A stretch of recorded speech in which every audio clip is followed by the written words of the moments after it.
Venimos hoy ante ti, Madre Santísima, con nuestro corazón abierto para ti.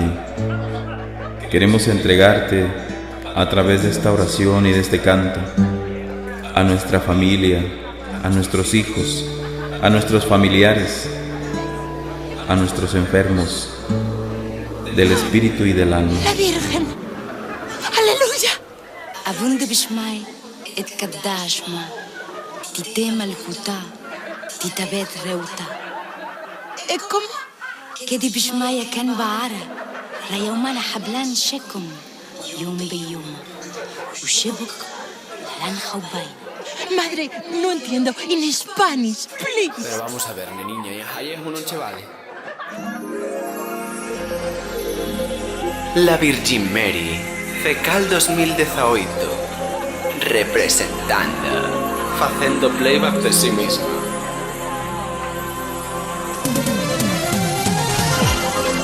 El temazo del verano.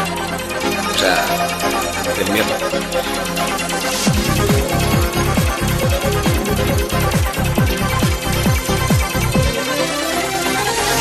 Porque non hai na vida unha dor que escoza máis. Eu teño un bombo de cara, unha pomba violoume sen consentimento ningún. Agora estou preñada e vou no abortar. Señor, apiádate de mí, se non vou reventar.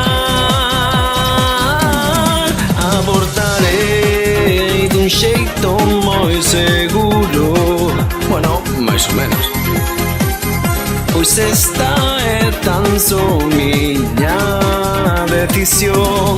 Non pararei, eu non quero telo, ni me van a obligar, eles que intenten, que cobrarán.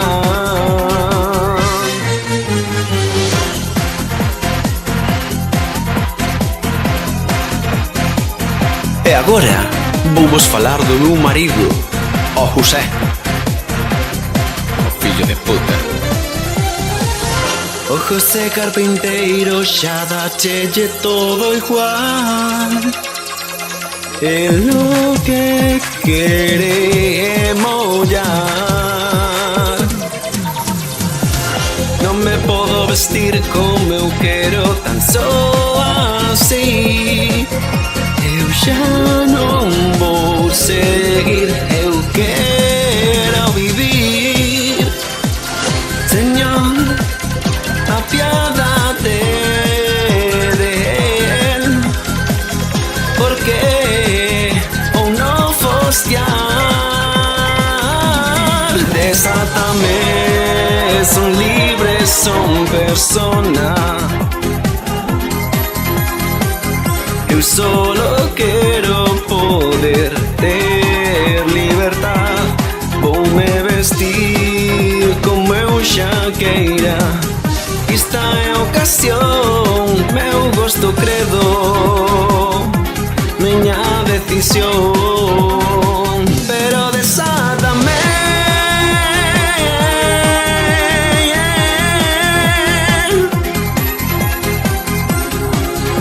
La Virgin Mary, acabando el temazo del invierno. Fecal 2018, Virgin Mary representando. Muchas gracias.